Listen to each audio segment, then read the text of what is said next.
Good evening. Welcome to Washington. I'm Brett Baer. It is a day almost no one saw coming.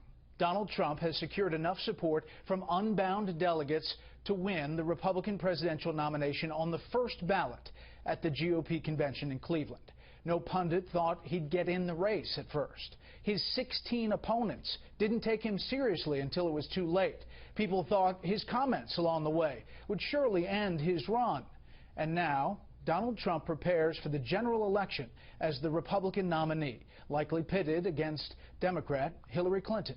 Today, a small group of unbound GOP delegates committed and put the exclamation point on an American political story unlike any other seen in decades. Chief political correspondent Carl Cameron is at a Trump rally going on right now in Billings, Montana, with the story. Donald Trump, flanked by North Dakota delegates who pushed him past the 1,237 needed for the GOP presidential nomination, declared victory in a soft voice. North Dakota made a big statement, and I just really appreciate it. We will not forget it. The calm tone came in the wake of President Obama's attacks on Trump while in Japan, saying foreign leaders are rattled by Trump, who characteristically turned the criticism into a compliment.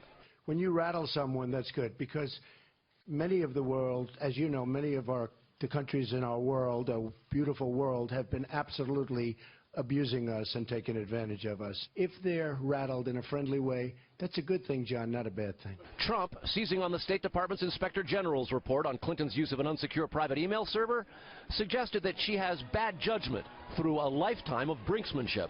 It's devastating, the report. It's devastating, and there's no reason for it. It's just, skirting on the edge all the time. And you look back at her history, and this is her history. Trump threw a curve at Clinton by offering to debate Bernie Sanders. So I said I'd love to debate him, but I want a lot of money to be put up for charity. Sanders' aides say they hope Trump doesn't chicken out.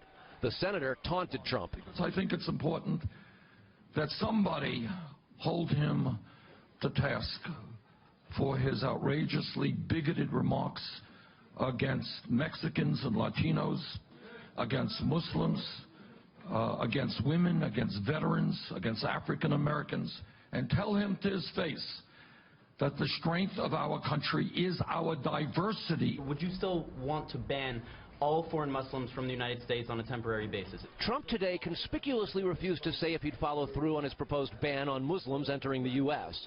He also addressed an energy summit in North Dakota, outlining his all-of-the-above strategy to become energy independent. Every dollar of energy we don't explore here is a dollar of energy that makes someone else rich, and really rich in some cases. Trump's team continues to evolve. After 6 weeks, he's fired political director Rick Wiley, who'd clashed with others on the team. Trump was also disappointed at the fundraising deal Wiley negotiated with the National Party. Trump's all but completed a full pivot to general election candidate, focusing almost entirely on Democrats and raising money. And for that, he'll head back to California tomorrow. Brett? Carl Cameron in Billings, Montana. Carl, thank you.